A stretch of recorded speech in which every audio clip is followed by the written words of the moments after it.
Alright, for this video I want to do a quick walkthrough of the Form 1040 Schedule 2 for additional taxes, and in this one we'll be looking at a 2023 tax year example. Now I don't want to cover every single line item in a lot of detail.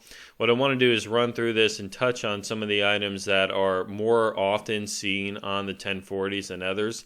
You'll find that there are some pretty obscure ones here which frankly most people will just never come across at all. So we'll go through some of these, the more important ones, and I do have more in-depth and detailed example tutorial videos on some of these forms. So as we go through them and I talk about them briefly, I'll have links below in the description for some of those that I've already covered in more depth.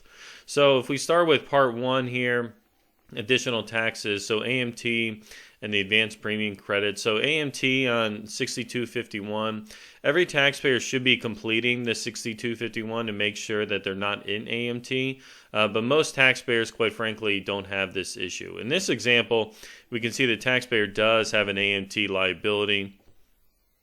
And so if we jump down to the 6251 for this taxpayer, we can see that at the bottom here on line 11 they do have some AMT of $1,884, and that's because Adam here has some ISOs that were exercised during the year which aren't included in income for regular federal income tax purposes, but it is an AMT adjustment, and so that's why he has it. Now the Form 8962 used for advanced premium credit, so if you have health insurance through the marketplace and you had any kind of advance credit paid to you to reduce that insurance premium, you might have to repay some of it back depending on whether your income exceeded basically what you estimated.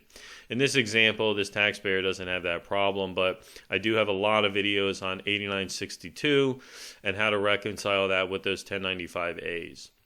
Now, part 2 for self-employment taxes. And so if you have any income that is subject to self-employment taxes on the SE, you need to report that total on line 4. So in this example, the taxpayer does have a Schedule C attached for profit or loss from a sole proprietorship. And so the net income from this trade or business, the $91,750, he has to report that on a Schedule SE, and then ultimately the amount of self-employment tax that he is going to be charged is reported on line 4. Now, some of these other items for taxes, FICA taxes, right? So the 4137, the 8919. So if you have unreported tip income that wasn't included on your W-2 and subject to the FICA taxes, you have to report that on a 4137 and then pay the additional FICA taxes there. Some other common ones, Schedule H for household employees. So you're not doing 941s and 940s for household employees. You can report all that income that you pay them on a Schedule H, and then all the taxes are included with your Form 1040 when you file it once a year. Now the 8959 and 8960, so the additional Medicare tax, this is an additional the 1.45% Medicare tax that you have to pay on your wages that exceed a $200,000 threshold generally, so for single filing taxpayers, and so that amount is computed and added to your Schedule 2.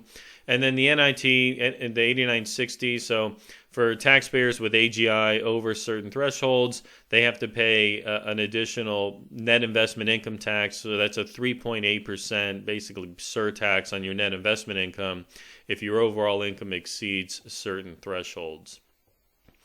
Okay, let's see some of the other ones. So if we go down to part 2, some of these other additional taxes, HSA distributions. So when you make contributions to an HSA and you report all that on the 8889, you're often allowed a deduction for those contributions to your health savings account. What you need to be careful of, though, is when you take money out of an HSA, you want to be sure that it is excluded from income. And if you take out HSA amounts that are not used for qualifying medical care, you have to pay a 20% tax, basically a penalty. And so in this example, we have Adam had an HSA where he made some contributions during the year. But in part 2 here on the distributions, we can see that, well, he took $500 out and he only had $400 of qualifying medical expenses that he used for this distributions. So he's got a taxable distribution of $100 which has to be included in income, and he's got that additional 20% tax penalty. I do have some more videos on the 88, 89, so go ahead and check the link below check the description below for some links on those additional items. Some of these other items, not too common, right? I mean, recapture of charitable contribution deductions for fractional interest in tangible personal property, deferred comp plans, golden parachutes. Frankly, it was nice that they've laid all these out on separate line items now rather than bunch them all in item Z. But nothing here would apply to most taxpayers, nor does it apply to this taxpayer in this example. So if I were to recap very briefly kind of what are the important items, certainly AMT and the 8962, perhaps that's why they put them at the top here, because these are the two most common ones. I suppose that would make the most sense. And then in part 2 for other taxes, we've got self-employment taxes, right? So that's quite common, Schedule SE. You don't often see the unreported tip or uncollected SS and Medicare, but certainly could happen. And then for those taxpayers that have the higher incomes, you're certainly going to find yourself in this range where you've got to complete the 8959 and the 8960.